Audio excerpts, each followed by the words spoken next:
Hello and welcome back to the Doctor's Garage here on YouTube. I've just bought a 20-year-old Land Rover Defender as my new project here for the channel. I've recently rebuilt a Land Rover Defender 90 over the past 3 years here on YouTube, and I've heard from thousands of people that own these vehicles and my own painful journey learning how they work. To share with you today my top 5 things I wish I had known before starting this journey, what I wish I had known before buying a Defender. Before I start, I think it's important to say I am not a professional by any means. I purely do this for fun. But I've learned so much over the last few years I'm hoping to share with you. And the last point I'm going to share with you today is probably the most important, and it's actually the exact point that led me to purchasing this Defender you see right here. Point number 1. When you're looking at Defenders, one of the most charismatic parts of a Defender for me is the engine. And Land Rover Defenders changed their engine quite a bit through the time they were made up to 2015, 2016. Now this Defender I've got here is a TD5 Defender, and that was the same as my Land Rover Defender 90, and there's actually a reason why I went for a TD5 again in this vehicle. But let me explain to you the models and the years and what I personally think about each of those engines. I know a lot of you will have a lot of opinions about this, and if you've owned a vehicle that I haven't owned, please let me know in the comments below what you think. What does your vehicle do? What does your engine do for your Defender? So if we're looking at engines and going back through history a little bit, let's start with when the Defender was launched, which was 1990. That's when the Defender was renamed from being the 90 and 110 to the Defender 90, the Defender 110 and the Defender 130. And at that point, that vehicle ran from 1990 to 1994, and it ran with a 200 TDI engine. In 1994, it went to the 300 TDI engine, and then in 1998, it went to the TD5. Now, as mentioned, I haven't owned a TDI engine before. I've heard great things about how you can work on them much more easily than the TD5s that had more electronics. And so actually were a vehicle that most people preferred because they could work on them and fix them at home. So I'd love to hear from you guys in the comments below. If you've got a TDI, let the people know that are watching this what you think of your vehicle and whether you would recommend it as a Defender to own. After 2007, this engine became the Puma, which was a 2.4 diesel engine, and that was called a Puma because at the time it was designed by Ford, and they took it essentially out of the Ford Transit van. It then in 2012 became the 2.2, so a slightly lower capacity engine to meet emissions, and at that point it also had, I think, a DPF filter and a few other emissions related things added to it until the end of the lifespan for the Defender in 2015-2016. Now, having driven Pumas a little bit myself, I find them definitely vehicles that are better for longer drives, probably a bit more comfortable, a little bit less noisy than a TD5, better gearing generally, so they can go at speed on motorways a bit more comfortably than the TD5s. I'd say this is the second TD5 I've owned. You can get these up to 60 miles per hour, 65 miles per hour, but it's pretty uncomfortable and not a vehicle you probably want to do a long distance in. And again, that's my personal experience. Point number 2, is the Defender you're looking at actually a good example? Has it got a good history file? Has it been stolen? Has it been written off? And do you even know? When I bought this Defender 110, for example, I knew this was a good vehicle, and that's because I had a completely clean car vertical report which detailed everything I'd want to know about this vehicle's history. If the car vertical report had looked like this, for example, this wouldn't be a vehicle I would want to buy. You can see here there's yellow highlighting there's been a problem, and actually in this example this vehicle has been written off previously. And on the car vertical reports, you get such a detailed analysis of everything about the vehicle's history. In this example here, you can see the actual photos of the vehicle when it was crashed and actually see those images before it was repaired and then resold. And this is such useful information when you're looking to buy a car, because you want to know the vehicle you're buying is in a good state of health, the history is clean on it. And the only real way I have confidence in that is by running a car vertical report.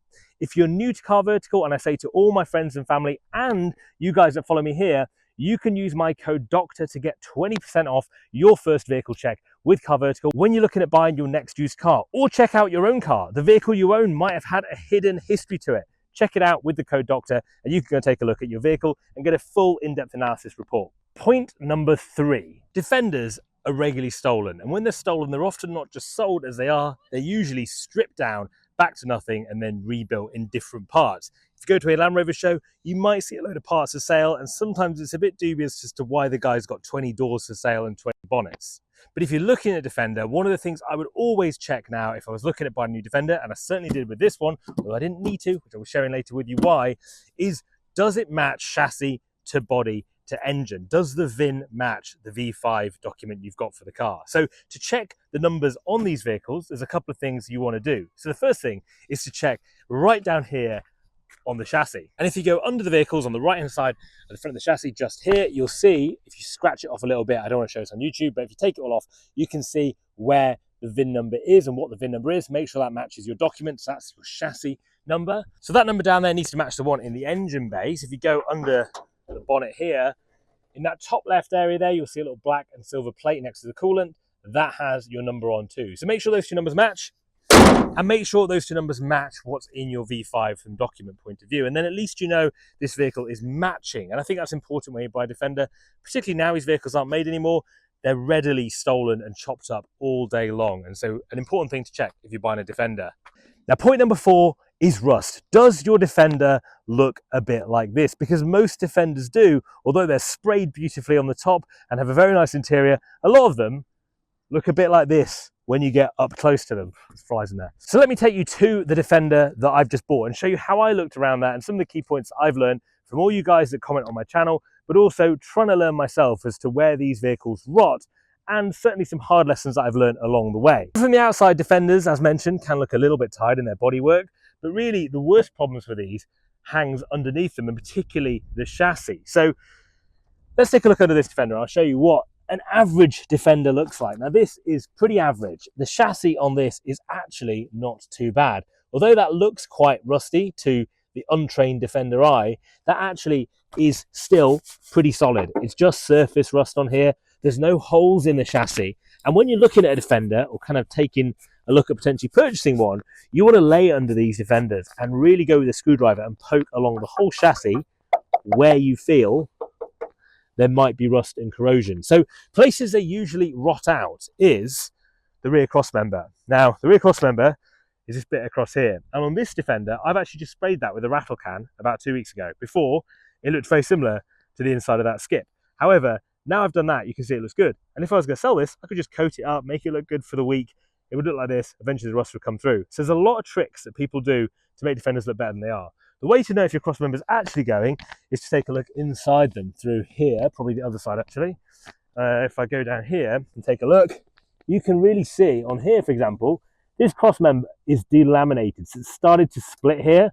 And that's the first sign that it's probably going a little bit. It's not too bad, and I have sprayed it with Lanagard actually to try and protect it from the inside. It's still solid. There's no holes in it. It's not falling apart yet, but it's certainly seen better days. But for me and this vehicle at the moment, I'm okay to leave that for a little bit longer. I don't think that needs replacing yet. If you do have to replace them, it's not a massive job, but you do have to cut the end off and re-weld it, and it probably is a bit expensive if you can't do that yourself. But the chassis on this vehicle, generally, this is what I would call an okay chassis for a Defender, particularly one that's 20 years old. I think this isn't doing too bad overall. Interested to hear what you guys think that are more experienced than me in the Defender world, but I think that's all right. And that probably does need treating. There's a number of ways to treat Defenders. So you can use Dinitrol, you can use Lanagard yourself. There's a few different ways. Some people blast them back completely and recoat them and everything else. So there's a few different ways to treat them. But really, rust and corrosion are one of your main things. Often the bodies look good, the underneath won't look so good. So that's probably one of the major things with Defenders to look out for if you're thinking of buying. We're on point number 5, and I said I was going to do 5. However, I've got a bonus one for you, and I'm going to save the best till last. Number 5 is about bodywork. So this Defender is a 110 pickup, as you can probably see. Quite an unusual body type for most people that want to own these trucks, because a lot of people who have these are generally farmers. They're not that usable necessarily because you can only get 3 people across the front. But my 5th point is the fact that these vehicles can pretty much be configured however you want. So my Land Rover Defender 90, the last one I bought, was a van back vehicle. It was a panel van, and it didn't have any windows in the back. And although a little bit challenging and takes a little bit of DIY skill, you can actually cut the windows very easily into the back of the van. You can put a new headliner in, you can put seats in the back, you can recarpet them, and the configurations you can do with them is pretty endless. You can also take the back off them and then put a galvanized hoop set in and put a hood on the back. For example, in this one, you could take the cab apart and put some rails across the back and put canvas hood on and kind of make a higher capacity vehicle that will seat more people and just have more of a rag top look.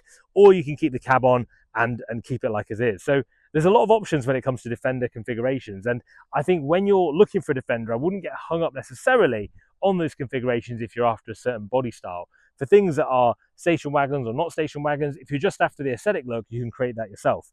I would say, however, and something I learned with my 90, is that although you can do that cosmetically, there may be some internal elements that will be quite expensive for you to do aftermarket. So that is things like the headliners are a fortune. As it's one thing to maybe think about if you're going to be doing that and you want to put a headliner in the back. And that also includes all the casings around the windows as well. In my last Defender 90, I got all my internal casings from Masai 4x4. I've actually built a brilliant free PDF guide you guys can get by clicking the link in the description below this video as well. And that will just be a detailed guide as to every single part I used on my Defender 90. The other things that I think are important is that if you're buying a Defender and you want certain things, let's say you want heated seats. That's not a huge one because you can get aftermarket seats that plug in and play and work from a heated perspective. I did that in my last 90.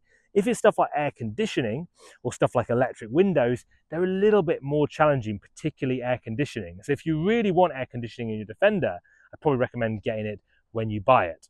And finally, probably my most important point, number 6, and the one that led me to buying this Defender you see right here, is to try and make sure you're buying a vehicle that's been unmodified. With the Defender being finished in 2015, 2016, there are loads of Defenders kicking around that have had varying degrees of modification. And if you can find a Defender that hasn't been tampered with, that hasn't been messed with, then actually you're onto a good thing from the start. For example, my old Defender 90 that I bought had, I think it was 6 or 7 owners from new. And as a result, different people have done different things, stuff that I didn't really even realize at the time. There'd been certain wiring things done. I'd find wires under the dash that I didn't know where they were for. There's a lot of things that have been tampered with over time. And as a result, the vehicle isn't at its base starting point. It'd even been tuned before actually, so the ECU had been out of the vehicle and things like that, and stuff that kind of unnerved me because you never know what problems you're going to come up with and how well the work had been done by the previous people that had it. Most people that own these vehicles are kind of DIY enthusiasts, like myself, and probably do stuff to them necessarily that isn't always the best. The wiring might not be the best. The fitting of some of the parts might not be the best. That's why I bought this vehicle this time. This vehicle is a one owner from new. So the guy I bought it from has owned it for 20 years. He's a farmer. And this vehicle is completely unmodified. There is nothing non-standard about this, apart from some of the stickers that are on it at the moment from a rally I recently did. There's nothing that just isn't stock on this vehicle, and I really like that about this Defender. And one thing that I've learned, you can see the interior here, is very, very classic Defender, which I really like actually. I'm kind of getting into that, feeling a bit sad that I'm going to be modifying this soon, because it is so nice being stock, although uncomfortable, quite nice to see all the original features in it. One thing I have learned is that this Defender, although it's done 122,000 miles, rather than 70 like my old Defender, this drives so much better. And I can't even really describe why, but it just feels that everything about it, the way it steers, the way it moves on the road, is so much smoother and so much nicer to drive, which I'm really surprised at, because I think in a vehicle that's nearly half the mileage should drive better. In this case, that hasn't been true. This vehicle's 20 years old, and honestly, it drives brilliantly well. So they are the 6 things I wish I had known before I started my journey with Defenders. Really interested to hear what you guys think. Let me know what you think in the comments below. I'm going to be starting the project with this Defender very soon. In fact, at the end of this month, it goes for its full respray and body sort out to sort some of these panels out. Stay tuned to the channel. I'll see you guys very soon.